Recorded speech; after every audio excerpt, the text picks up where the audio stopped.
Marsile, Ficin et l'art. Si l'Académie florentine du Quattrocento est l'ancêtre des académies modernes, il faut se garder de l'imaginer d'après ses descendantes, telles que l'ont célébré les historiens des XVIIe et XVIIIe siècles. Elles relèvent de la légende. Dès le milieu du XVIe siècle, confondant le studio florentin, vieil institut d'enseignement où Ficin n'a jamais eu aucune activité suivie avec le cercle des amis du philosophe, on crut à une fondation officielle avec un siège fixe et des réunions régulières sur le type des sociétés savantes devenues à la mode. Mêlant les générations, on voyait Pic, Landino et Ficin se consacrer, sous l'impulsion de Cosme de Médicis, à la traduction méthodique des œuvres grecques et à leur diffusion. L'âge classique, qui aimait résumer chaque époque par une figure centrale et un groupe représentatif, admit ainsi Laurent comme précurseur des despotes éclairés et la réunion de Careggi comme modèle des académies modernes. Et ce travestissement fait souvent encore illusion. Il n'a existé en fait à Careggi qu'une réunion libre de beaux esprits, un cercle placé par Landino et Ficin sous l'invocation de Platon. Ces quelques manifestations un peu spectaculaires se situent entre 1470 et 1480.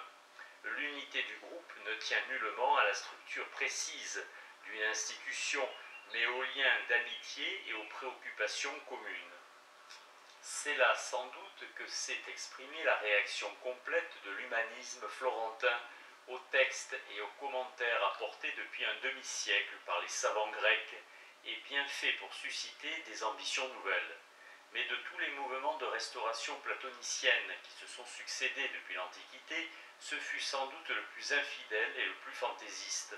Son caractère n'était même pas exclusivement philosophique et savant. Sa vocation débordait le cadre normal des disciplines. 2 ou 3 faits indiquent ces grandes étapes. D'abord, le concile de Florence, où le 6 juillet 1439, Grecs et latins proclamèrent l'union des deux églises. Cette date fut inscrite sous la forme symbolique d'un ciel astrologique à la coupole de la sacristie de Saint-Laurent, achevée depuis 1429 par Brunelleschi, Cosme étant gonfalonier. C'est elle précisément que Ficin indiquera comme origine tout idéal de l'Académie. Le grand Cosme, père de la patrie à l'époque du concile, réuni à Florence pour les églises grecques et latines, alla écouter les conférences d'un philosophe grec du nom de Gémiste Pléton, qui semblait un autre Platon, sur les mystères du platonisme. Cette voix ardente inspira aussitôt à son profond esprit l'idée de créer à la première occasion favorable une académie platonicienne. Ce n'est vraisemblablement là qu'une fiction destinée à illustrer par une rencontre symbolique le rôle providentiel du protecteur de Ficin. Son noyau de vérité est dans l'intérêt souvent attesté de Cosme pour le renouveau de l'hellénisme, et dans le fait que le grand Médicis n'était pas dans les termes les plus amicaux avec de vieux serviteurs de l'humanisme comme Leonardo Bruni, qui faisait toujours vers 1430 ou 1440 la gloire de Florence. Ficin ignore délibérément l'importante réunion d'un péripatétisme éclectique qui 30 ans plus tard se forma avec l'appui de Cosme autour de Donato Acciaiuoli et de l'Argyropoulos, en adoptant déjà, sans référence platonicienne il est vrai, le titre de Chorus Academia Florentina. Cosme faisait traduire Aristote à l'Argyropoulos au moment où il commandait au jeune Ficin le même travail pour Platon. Le premier qui peut avoir songé à former un clan platonicien à Florence serait plutôt Landino. Dès 1456, il poussait le jeune Marsile à rédiger les Institutiones Platonica, qui devaient précisément intéresser Cosme. L'enseignement de l'Argyropoulos et un de ses amis laissait toutefois, semble-t-il, le chef de la maison Médicis insatisfait. En 1459, il attire définitivement auprès de lui le fils de son médecin pour en faire un médecin des âmes et l'installe à Careggi avec le volume de Platon à traduire. On a une lettre charmante de 1462 où il appelle son philosophe auprès de lui en le priant d'apporter sa version en latin du Philèbe, mais sans oublier la lyre d'Orphée. Et Ficin annonce sa venue avec tous ses textes. Cosme réalisait ainsi un vieux rêve qui n'était pas de fonder une nouvelle école, mais de s'assurer loin des affaires une retraite philosophique, où il méditerait les grands textes antiques redécouverts. L'approche de la mort l'inclina de plus en plus vers les Mysteria Platonica que lui commentait Ficin. Celui-ci devait tout à son protecteur, et c'est en ce sens qu'il put le considérer comme le fondateur de la nouvelle académie. Né en 1433, le jeune philosophe était encore loin, à la mort de Cosme en 1464, d'avoir l'autorité d'un humaniste comme Landino, d'un grand esprit comme Alberti. Entre le tournant décisif de 1459 et les premières manifestations de l'école de Careggi, il lui fallait 10 ans pour s'affirmer. Ses traductions des grands textes de l'ésotérisme, puis des Monarchias de Dante, et les discussions qui eurent lieu autour de ces ouvrages donnèrent une certaine cohésion au mouvement, et il se sentait finalement constitué, selon le biographe de Ficin, Corsi, avec le commentaire donné en public du Philèbe de Platon en 1468. Cette manifestation coïncidait avec une crise décisive pour l'avenir de l'Académie. Précepteur et ami du jeune Laurent, qui devenait en 1469 le maître de Florence, Ficin n'avait aucun titre de professeur.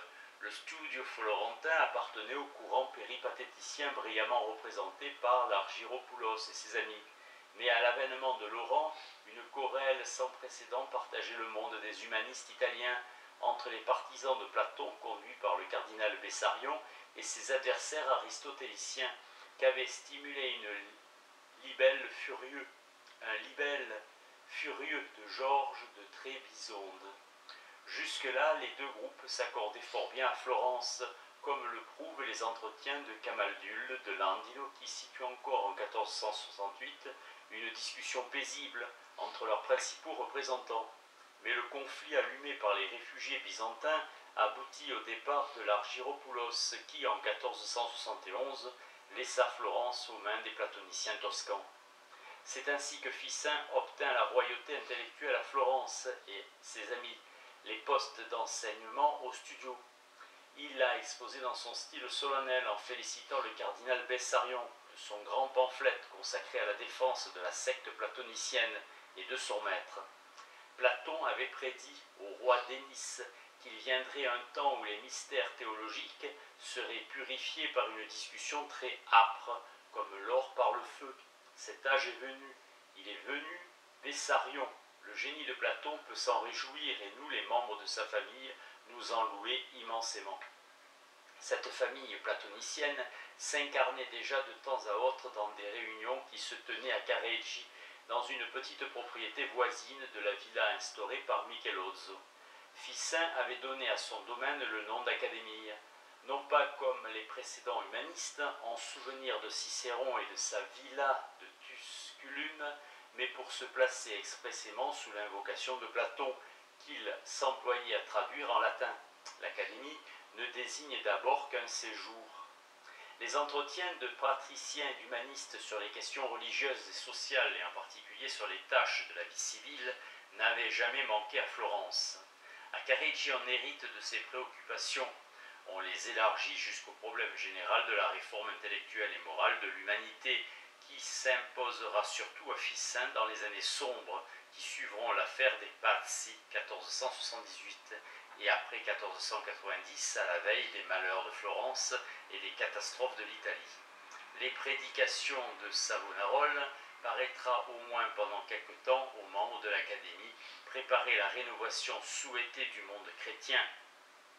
Mais la révolution de 1494, coïncidant avec la mort de Pic et de Policien, avec l'isolement de Ficin, marquera en fait la rupture et l'échec final du mouvement platonicien. Pendant les années heureuses qui marquent le début du principat de Laurent, dans son climat de faste et d'élégance, Ficin et ses amis s'étaient complus dans une sorte de rêve qui était de ranimer les mœurs exquises de la Grèce. Florence ressuscitait Athènes, et dans un jardin ésotérique et charmant, dans une académie platonica rediviva, quelques sages se retrouvaient pour communier dans une dignité et une perfection morale supérieure.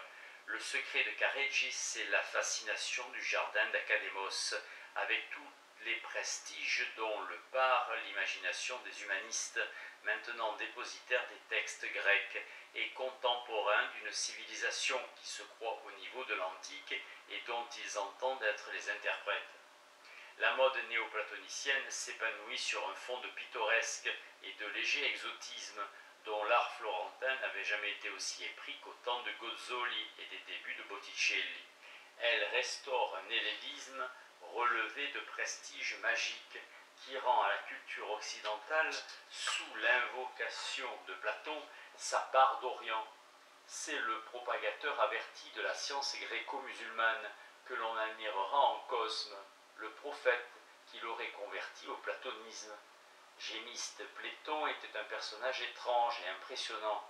Au cours d'un séjour chez le sultan Bajazet, il avait pris contact avec l'islam et emprunté aux musulmans une vénération pour Zoroastre qu'il transmettra à Ficin. Celui-ci s'adressera pendant toute sa carrière à des sources helléniques tardives et impures. Il célébrera sans mesure la science d'Hermès Trismégiste et se plaira à assembler dans une réunion assez équivoque les noms magnifiques de l'Égypte et de la Perse avec ceux de la Grèce et de la chrétienté. L'Académie a sa place dans ce qu'on a pu appeler la fête orientale de la Renaissance florentine. À l'arrière-plan de ces spéculations se retrouve une sorte de paradis du savoir dont le jardin de Careggi pouvait apparaître dans la beauté de la nature toscane comme la réalisation sur terre. L'âme y conçoit son aptitude à jouir du bonheur que lui assure dès ici-bas sa pureté originelle et ses exigences idéales.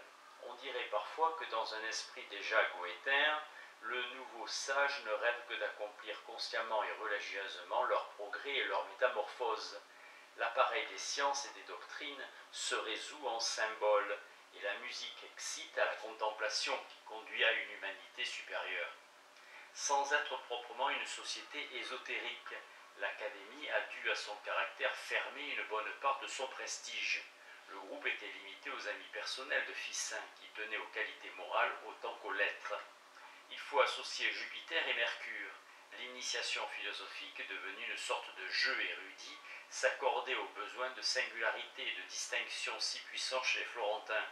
Les murs eux-mêmes, couverts d'inscriptions, invitaient à la joie supérieure. Tu m'as demandé hier, écrit Ficin à un correspondant, de te rapporter la maxime inscrite autour des murs de l'Académie. La voici. Abono in bonum omnia diriguntur. Avec le mépris des biens sur la terre, une sorte d'indifférence aux préoccupations banales, une sérénité et une allégresse totale définissaient l'esprit de l'Académie, ou du moins l'idéal de sa période heureuse. Sur l'un des murs du gymnasium, une fresque montrait Héraclite et Démocrite, l'un pleurant, l'autre riant de part et d'autre du globe terrestre. On voyait encore un buste de Platon, réplique de celui que Laurent avait reçu d'Athènes, et devant lequel une légende malveillante, probablement créée par les Piagnoni, voulut que Ficin ait tenu allumée une lampe de sanctuaire. Sans doute y avait-il d'autres inscriptions, d'autres effigies répandues dans le jardin, d'autres images dans la demeure. On n'a malheureusement pas assez d'indications sur le décor de la petite villa et sur les collections des humanistes florentins. Le groupe avait ses fêtes et ses rites qui ont frappé l'imagination du temps. À l'imitation des platoniciens d'Alexandrie, les Florentins célébraient scrupuleusement les anniversaires. Ficin expose fièrement la plus fameuse de ces restaurations platoniciennes, en tête de son banquet. Platon, père des philosophes, mourut à 81 ans, le 7 novembre, jour de son anniversaire, à la fin d'un banquet. Ce banquet commémoratif de sa naissance et de sa mort était renouvelé chaque année par les platoniciens d'autrefois jusqu'à l'époque de Plotin et de Porphyre, mais après eux, pendant 1200 ans, on ne l'a plus célébré. C'est seulement à notre époque que l'illustre Laurent de Médicis, pour restaurer la pratique du banquet platonicien, a désigné Francesco Bandini comme régent de la table. Architriclinius. Le 7 novembre, quand celui-ci décida de fêter l'anniversaire, il traita royalement à Careggi 9 convives platoniciens: Antonio Ali, évêque de Fiesole, Ficin le médecin, Cristoforo Landino le poète, Bernardo Nuzzi l'orateur, Tommaso Bensi, notre cher Giovanni Cavalcanti, que l'on prit comme héros de la fête pour sa valeur et sa distinction, les frères Marsupini, Cristoforo et Carlo, fils de poète, et enfin Bandini m'invita aussi afin qu'avec le nom de Ficin fût atteint le chiffre des muses. Après le repas, Bernardo Nuzzi lut le banquet de Platon et 6 des convives tirés au sort commentèrent les discours. Ce fut l'origine du célèbre ouvrage de Ficin qui fondit leur exposé avec le texte déjà prêt de son commentaire du banquet, de manière à composer une sorte de manifeste collectif de la nouvelle doctrine. Cela se passait en 1475. Un autre banquet eut lieu l'année suivante chez Bandini, cette fois à Florence. On ne sait si la coutume se prolongea longtemps. Nous sommes également renseignés sur une autre de ces réunions cérémonieuses où se font jour des préoccupations politiques et que l'on signale moins souvent. Dans l'introduction à ces déclamations dédiées à Julien de Médicis, Benedetto Coluccio raconte que le jour de Noël 1472, une grande réunion se tint chez les Princeps Academiae. 5 jeunes gens, Giovanni Cavalcanti, Bindaccio Ricasoli, Paolo Antonio Soderini, Francesco Berlinghieri et Carlo Barsupini prononcèrent des discours préparés à l'avance. Le thème en était l'exhortation aux 5 grandes puissances de l'Italie à la lutte contre les barbares, c'est-à-dire les infidèles, thème évidemment en rapport avec la visite de Bernardo Bembo, le père de l'illustre poète, qui prêchait alors au nom de Venise la croisade anti-ottomane et qui, ambassadeur à Florence en 1474-1475, deviendra un fidèle de l'Académie. Assister au tournoi d'éloquence les amis de Ficin, Policien, Naldo, Naldi, Braccesi et quelques autres. On devine les évocations antiques qui devaient nourrir ces morceaux d'éloquence. Mais la réunion était triste et sans ressort. Ficin la ranima par ses chants. Les monodies, les hymnes chantés en chœur, peut-être les concerts instrumentaux, semblent avoir tenu une place de choix dans la vie du cercle. Un grand nombre de ses membres, Ficin dont la cithare était timbrée d'un médaillon d'Orphée, Laurent de Médicis, Jean Pic, Benivieni chantaient volontiers en s'accompagnant de la lyre. Tous les récits, toutes les lettres en font foi. Déjà Cosme écrivait à Ficin de ne pas oublier d'apporter avec son Philèbe la lyre d'Orphée, non absque orfica lyre. Ainsi, toutes les formes de l'activité, les débats philosophiques et les banquets, la musique, se réglaient sur les exemples antiques et recevaient des figures de la fable une signification supérieure. L'imitatio Platonis allait plus loin. On cherchait autant que possible à retrouver en toute chose un aspect platonicien. D'après son biographe, Ficin se montrait toujours festivus, ac confabulator, egregius, parce qu'il convenait d'entretenir la conversation dans la vivacité et dans la gaieté, comme le maître en a donné l'exemple. Les plaisanteries sont les bienvenues, comme Platonica proemia, aux discussions austères, car Platon l'entend ainsi et a pu la répéter après lui. L'Académie plaçait ainsi la partie joyeuse de son activité sous le signe de Vénus, reçue comme divinité allègre et tonique de l'humanitas bien comprise. La vie des sages, pareille à une fête savamment réglée, doit être tour à tour dominée par Vénus et par Saturne. Celui-ci est en effet le dieu protecteur par excellence de l'Académie. L'éperon de Careggi, où s'élève la villa, est évoqué sous le nom de Mons Saturnius, en traduction de Montevecchio, toscan, la demeure de Ficin, comme Foeva Saturni Montis Academiola, et les membres du groupe ont droit au titre de Saturniens. Laurent, leur prince, étant inter Saturnios, praestantissimus. Ficin est le plus caractérisé d'entre eux, car on ne peut se consacrer à la recherche intellectuelle intégrale sans prédisposition saturnienne. La présence du dieu sombre dans l'horoscope et le tempérament mélancolique qu'il gouverne sont le seul indice décisif d'un destin voué à la contemplation.